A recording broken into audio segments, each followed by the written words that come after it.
പ്രിയപ്പെട്ട വിദ്യാർത്ഥികളെ, 3-ാം ക്ലാസ് അർദ്ധവാർഷിക പരീക്ഷ അഖീദ പ്രധാനമായും ശ്രദ്ധിക്കേണ്ട കാര്യങ്ങളും മോഡൽ ചോദ്യപേപ്പർ വരുന്ന രൂപവും വിവരിക്കുന്ന വളരെയധികം ഉപകാരപ്രദമായ നല്ലൊരു വീഡിയോ ആണ്.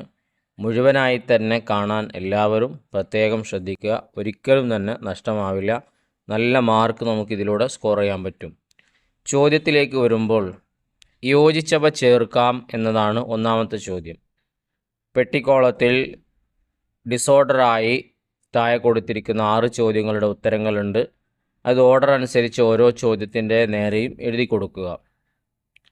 1. അമ്പിയാക്കളിൽ ഏറ്റവും ശ്രേഷ്ഠർ ആരാണ്? മുർസലുകളാണ്.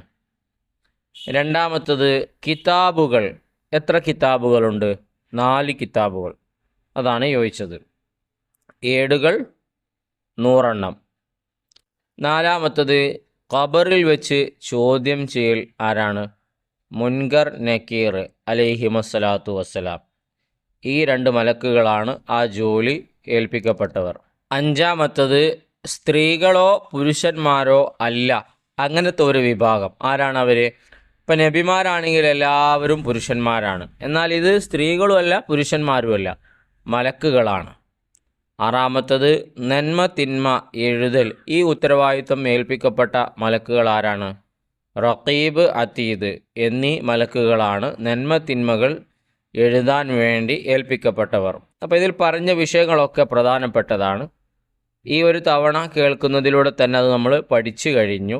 ഇൻഷാ അല്ലാഹ് ഇനി നമുക്ക് രണ്ടാമത്തേലേക്ക് കടക്കാം. പൂർത്തിയാക്കാം എന്ന ചോദ്യം. ഇതുപോലത്തെ ചോദ്യങ്ങളൊക്കെ ഉത്തരം എഴുതാൻ കഴിയണമെങ്കിൽ പാഠഭാഗം, എല്ലാ പാഠഭാഗവും നല്ലോണം നമ്മൾ വായിക്കണം. ചില പാഠഭാഗം എടുക്കുന്ന ദിവസം നമ്മൾ ലീവായിരിക്കും. അങ്ങനെയൊക്കെ ആവുമ്പോൾ നമുക്ക് ഉത്തരം അറിയാതെ പോകും. ശ്രദ്ധിക്കുക. 1. അള്ളാഹു കൽപ്പിക്കുന്നതെല്ലാം ചെയ്യുന്നവരാണ് മലക്കുകൾ എന്നാണ് ഉത്തരം.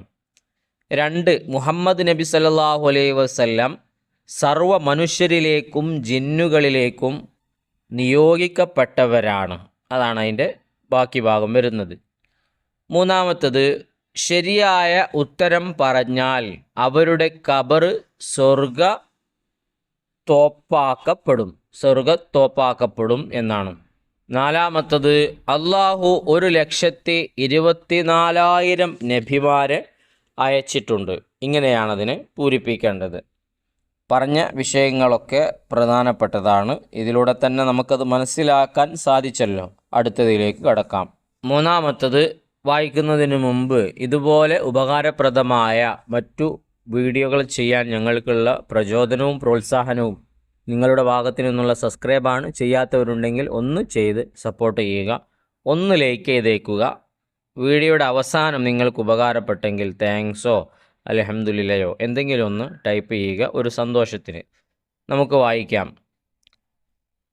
3 എണ്ണം എഴുതുക. നബിമാരുടെ വിശേഷണങ്ങളാണ്.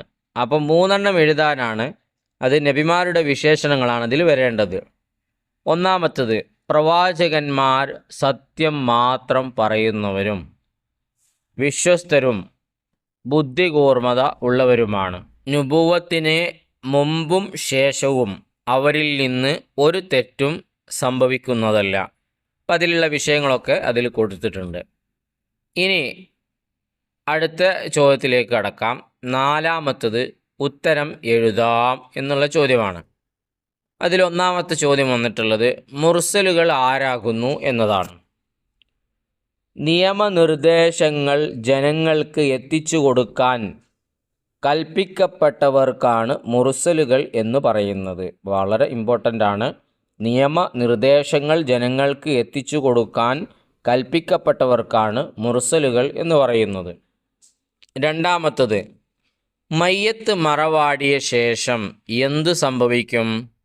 മുൻകർ നക്കീർ അലൈഹിമസ്സലാത്തു വസ്സലാം എന്ന 2 മലക്കുകൾ അവനോട് പല കാര്യങ്ങളും ചോദിക്കും. ഇതാണ് മറവാടിയ ശേഷം സംഭവിക്കുന്ന കാര്യങ്ങൾ. മൂന്നാമത്തത്, ഖുർആനിനോട് കാണിക്കേണ്ട 4 ആദാബുകളാണ്, മര്യാദകൾ.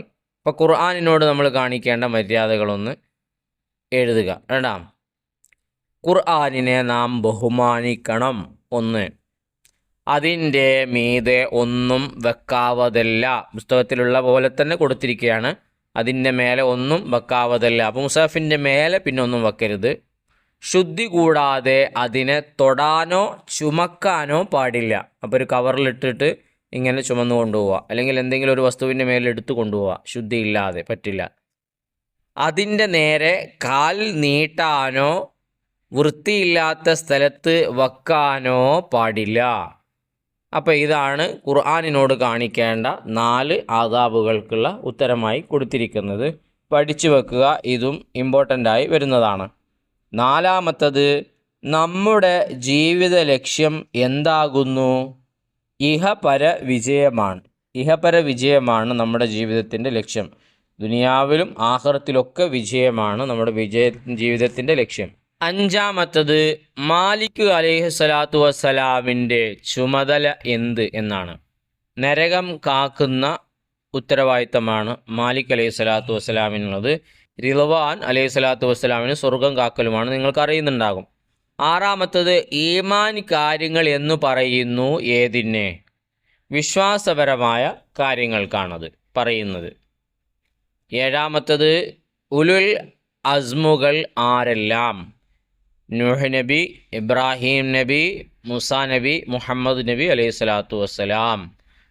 അപ്പോൾ ഈ പറഞ്ഞ 7 ചോദ്യങ്ങളാണ് ഈ ഒരു ചോദ്യപേപ്പറിലെ പ്രധാനപ്പെട്ട ചോദ്യങ്ങൾ.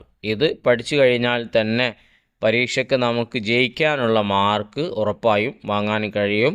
ശ്രമിക്കുക, എല്ലാവരും ഉറപ്പുവരുത്തുക പഠിച്ചു എന്ന്. 5-മത്തത്, അർത്ഥം എഴുതാം എന്നൊരു ചോദ്യമുണ്ട്. എന്താണ്? വമാ അർസൽനാക ഇല്ലാ റഹ്മത്തൻ ലിൽ ആലമീൻ. സർവ്വലോകത്തിനും അനുഗ്രഹമായിട്ടല്ലാതെ തങ്ങളെ നാം അയച്ചിട്ടില്ല എന്നതാണ് ആ ആയത്തിൻ്റെ ആശയം വരുന്നത്. അതൊരു ആയത്താണ്, അതും ശ്രദ്ധിക്കുക. 6-മത്തത് അവസാനത്തെ ചോദ്യമാണ്. വ്യക്തമാക്കാം എന്നുള്ളതിലൊരു ചോദ്യമുണ്ട്. പരലോക വിശ്വാസത്തിൽപ്പെട്ട 3 കാര്യങ്ങളാണ് ചോദിച്ചിട്ടുള്ളത്. 6 കൊടുത്തിട്ടുണ്ട്, ശ്രദ്ധിക്കുക. ഖബർ ജീവിതം, മഹ്ശർ, മീസാൻ, സിറാത്ത്, സ്വർഗം, നരകം. ഇതൊക്കെ അതിൻ്റെ ഉത്തരങ്ങളായി എഴുതാവുന്നതാണ്. അപ്പോൾ ഇത് വായിച്ചു കഴിഞ്ഞതിലൂടെ ഏത് രൂപത്തിലാണ് ചോദ്യം വരിക എന്നുള്ളത് നമ്മൾ മനസ്സിലാക്കി കഴിഞ്ഞു. മറ്റൊരു ചോദ്യപേപ്പർ കൂടെ ഇതിൽ കൊടുക്കുന്നുണ്ട്. അതിൻ്റെ ഉത്തരങ്ങൾ നിങ്ങളൊന്ന് പരിശ്രമിച്ച് നോക്കുക. അതും കൂടെ വായിച്ച് വീഡിയോ ദീർഘിപ്പിക്കാൻ ഉദ്ദേശിക്കുന്നില്ല. പരീക്ഷയ്ക്ക് നിർദ്ദേശിക്കപ്പെട്ട എല്ലാ പാഠങ്ങളും നന്നായി പഠിക്കുക. ഇൻഷാ അല്ലാഹ് എല്ലാവർക്കും നല്ല വിജയം ഉണ്ടാവട്ടെ എന്ന് ആത്മാർത്ഥമായി ദുആ ചെയ്യുന്നു. ഉസ്താദിൻ്റെ ദുആയിലൊക്കെ നിങ്ങൾ ഉണ്ടാകും, നിങ്ങളും ദുആ ചെയ്യണം. പിന്നെ സബ്സ്ക്രൈബ് ചെയ്യാൻ വിട്ടുപോയവരുണ്ടെങ്കിൽ ചെയ്യാനും ലൈക്ക് ചെയ്യാനും അതുപോലെ നിങ്ങളുടെ അഭിപ്രായങ്ങൾ അറിയിക്കാനും മറന്നു പോകരുത്. നല്ല നല്ല വീഡിയോകളുമായി നമുക്ക് വീണ്ടും കാണാം.